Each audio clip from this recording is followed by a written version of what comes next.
આમ આદમી પાર્ટીના ધારાસભ્ય ચૈતર વસાવાએ વળતો પ્રહાર કર્યો છે। હાલમાં જ ભારતીય જનતા પાર્ટીના સાંસદ મનસુખ વસાવાએ ખૂબ જ ગંભીર આક્ષેપો કર્યા અને તેનો વળતો જવાબ આમ આદમી પાર્ટીના ધારાસભ્ય ચૈતર વસાવાએ આપ્યો। તેમણે કહ્યું કે પહેલા પણ મેં મનરેગા કૌભાંડની વાત કરી હતી, ત્યારે પણ ભારતીય જનતા પાર્ટી દ્વારા એમ જ કહેવામાં આવી રહ્યું હતું કે ખોટી વાતો કરે છે અને અધિકારીઓ પર દબાણ કરે છે, પરંતુ મનરેગા કૌભાંડ સામે આવ્યું।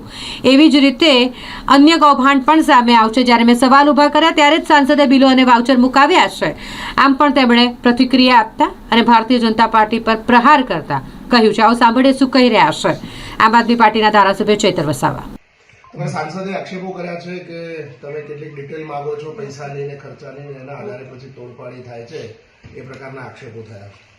આજે સૌપ્રથમ તો આજની પ્રેસ વાર્તામાં ઉપસ્થિત તમામ મીડિયા મિત્રોનું હાર્દિક સ્વાગત કરું છું।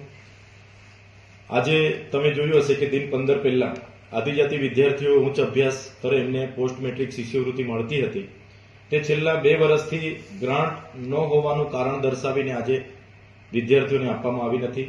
એ જ પ્રકારે આદિવાસી વિસ્તારોમાં અતિ કુપોષણથી પીડાતા બાળકોની ગ્રાન્ટ પણ આજે સરકાર પાસે નથી।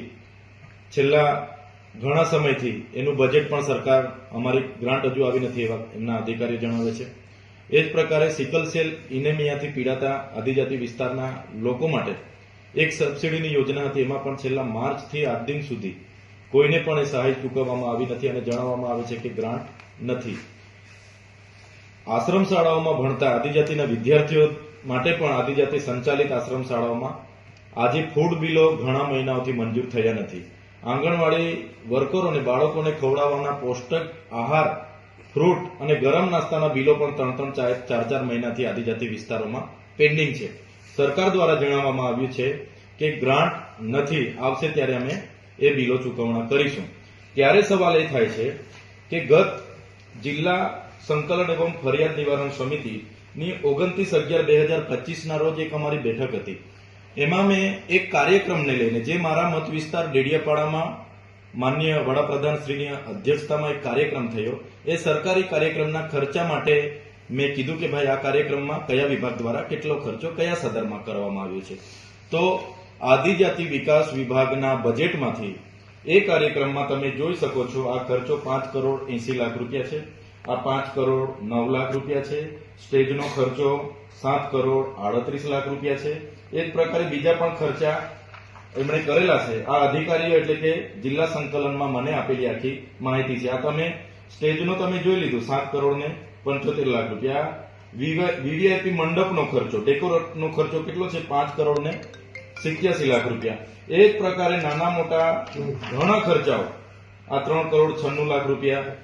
આ એ જ પ્રકારે તમે જોયું હશે કે ભાઈ પાર્કિંગ માટે તો 3,61,00,000 રૂપિયા। એ જ રીતે તમે એમ્બ્યુલન્સના ડીઝલ માટે તમે 16,00,000 રૂપિયા, 16,39,000 રૂપિયા। એ જ રીતના ટ્રોલીમાં જે ટોયલેટો લાવવામાં આવ્યા એના માટે 2,40,00,000 રૂપિયા। એ જ પ્રકારે આમંત્રિત મહેમાનો માટે બસની સુવિધા કરવામાં આવી, 1,11,00,000 રૂપિયા। એ જ પ્રકારે પીવાના પાણીનો ખર્ચો 51,96,760 રૂપિયા। એ જ પ્રકારે સ્ટેજનો ખર્ચો થઈ ગયો, મંડપનો ખર્ચો થઈ ગયો અને ડોમનો ખર્ચો પાછો અલગ, એ પાછો 2,06,00,000 રૂપિયા। સાથે ચા નાસ્તા ફૂડ બિલ 2 કરોડ રૂપિયા।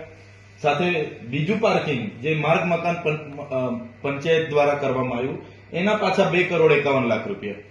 અને તમે જોયું હશે કે ભાઈ આ પાણી પુરવઠામાં, અહીંયા એમણે પાણી પુરવઠાનો ખર્ચો આમાં 57,00,000 રૂપિયા જેવો બતાવ્યો છે। પછી એક રિસોર્ટ છે, ત્યાં દરેક રિસોર્ટના પોતપોતાના અલગ અલગ બિલો છે। ત્યાં એક રિસોર્ટ છે, એ રિસોર્ટને ચૂકવ્યા 18,00,000 રૂપિયા। એ જ પ્રકારે ડીજીવીસીએલના 1,16,00,000 રૂપિયા। એ જ પ્રકારે ત્યાં આમ જનતાને લાવવા માટે એસટી નિગમને 6 કરોડ રૂપિયા ચૂકવવામાં આવ્યા। એ જ પ્રકારની તમામ ચા કોફીના કરોડોમાં બિલ છે, એ જ પ્રકારે ફૂલ ગુચ્છાના કરોડોમાં બિલ છે, એ જ પ્રકારે ખાનગી વાહનોના ભાડું કરોડોમાં છે, એ જ પ્રકારે વીવીઆઈપી માટે હાઈટી નો બિલો એ લોકોએ કરોડોમાં મૂક્યા છે, રાત્રિ રોકાણોના બિલો એ લોકોએ કરોડોમાં મૂક્યા છે, બેનર પોસ્ટરના બિલો એ લોકોએ કરોડોમાં મૂક્યા છે। ત્યારે સવાલ એ થાય છે કે શું ચાલી રહેલું છે. આ તો માત્ર એક કાર્યક્રમના કરોડો રૂપિયાના વાઉચરો એમણે ચૂકવણા કર્યા એની વાત કરું છું. એવા તો અમારે ત્યાં 5 કાર્યક્રમો હમણાં થઈ ગયા 2 મહિનામાં. એક વિકાસ પર્વ થયો, એમાં કરોડો રૂપિયાનું લાઇટિંગ આ લોકોએ 15 દિવસ કર્યું. એક પ્રકારે એક વિકાસ સપ્તાહનો કાર્યક્રમ થયો, એમાં કરોડો રૂપિયાના આ જ પ્રકારના મંડપો, સ્ટેજો, જમવાના, નાસ્તાના, પાણીના, ફૂલ ગુસ્સેના, વાહનોના આ લોકોએ બિલો આદિજાતિ બજેટમાંથી મૂક્યા છે. એ જ પ્રકારે એકતા યાત્રા અમારા વિસ્તારોમાં સમાંતર 14 જિલ્લામાં કાઢી, એમાં આ જ પ્રકારના બિલો બધા છે. એ જ પ્રકારે હમણાં માર્ચ યુનિટી કાઢી, એમાં પણ આ જ પ્રકારના 40-40, 50-50 કરોડના એક એક કાર્યક્રમોમાં 14 જિલ્લામાં ખર્ચાઓ કરવામાં આવ્યા છે.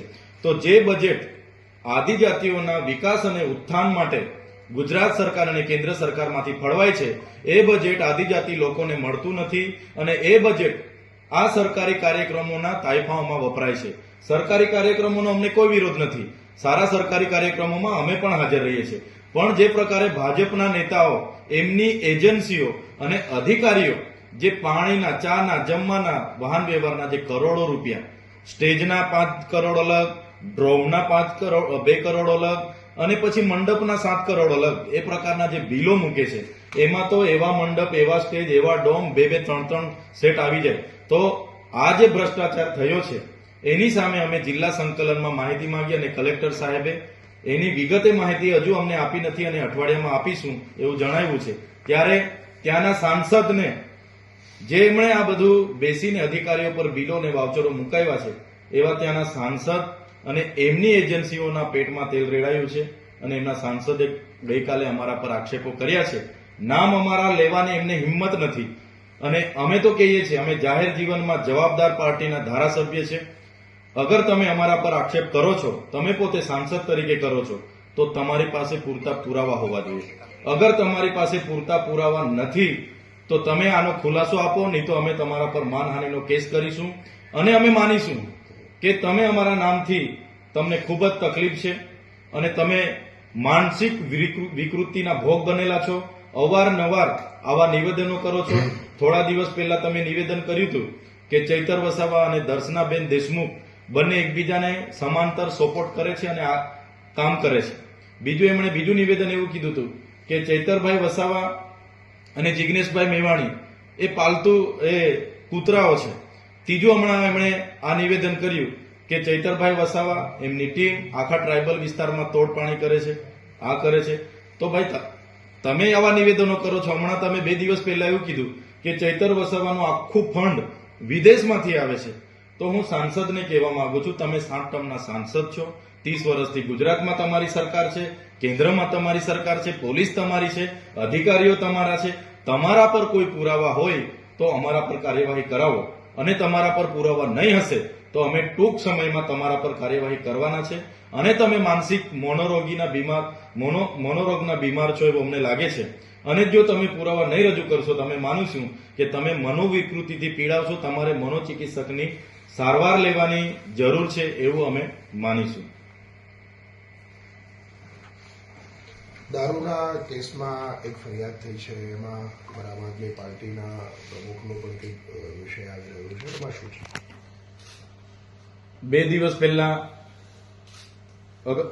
અગાઉ 4 દિવસ પહેલા નર્મદા જિલ્લાના પ્રમુખ નિરંજનભાઈ વસાવાએ કેટલાક બુટલેગરોના નામજોગ મીડિયા પ્રેસ વાર્તા કરી હતી અને 2 દિવસ પહેલા એને લઈને રાજપીપળા શહેરમાં આમ આદમી પાર્ટીના જિલ્લા પ્રમુખ નિરંજનભાઈની ગાડીઓને આતરીને એમના પર બુટલેગર દ્વારા જાનલેવા હુમલો થયો. તેની પણ એફઆઈઆર 2 દિવસ પહેલા થઈ છે. ગત રોજ રાત્રે 8:30 વાગે પણ નિરંજનભાઈ ચિત્રોલાની નજીક મયાસી ગામમાં સભા કરીને રિટર્ન આવતા હતા, ત્યારે પણ રાજપીપળાના ભાજપ પ્રેરિત બુટલેગરોએ એમનો ઘેરો ઘાલીને એમના પર પથ્થરમારો અને જીવલેણ હથિયારોથી હુમલા કર્યા છે, જેને અમે સખત શબ્દોમાં વખોડી કાઢીએ છીએ. આ ગાંધી અને સરદારના ગુજરાતમાં અમે જ્યારે દારૂ બંધીની અમલવારી થાય એની વાત કરીએ, અમે જ્યારે ડ્રગ્સની સામે લડીએ ત્યારે ભારતીય જનતા પાર્ટી અને એમની પોલીસ બુટલેગરોને, ડ્રગ પેડલરોને ઉશ્કેરે છે, પ્રોત્સાહન આપે છે અને એવા લોકો અમારા નેતાઓ પર હુમલો કરે છે એ અમે ચલાવવાના નથી. અમારી કમિટી આજે ત્યાંના એસપી સાહેબને મળવા જશે, એની યોગ્ય કાર્યવાહી થાય એ અમારી માંગણી છે. અગર કાર્યવાહી નહીં થશે તો આવનારા દિવસોમાં નર્મદા જિલ્લામાં અમારો બુટલેગરો અને ડ્રગ પેડલરો વિરુદ્ધમાં મોટી અમે કાર્યવાહી કરવાના છે.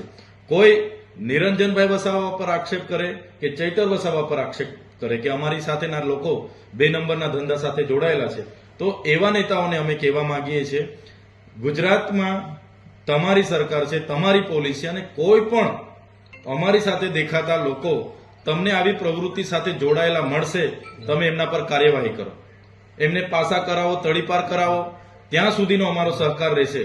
ચૈતર વસાવા આમ આદમી પાર્ટી દારૂ અને ડ્રગ્સ મુદ્દે સડકથી લઈને સદન સુધી લડવાની છે અને અમે ક્યાંય ડ્રગ પેડલરો કે બુટલેગરો સાથે થી અમે ડરવાના નથી. અમારી લડાઈ ચાલુ રહેવાની છે.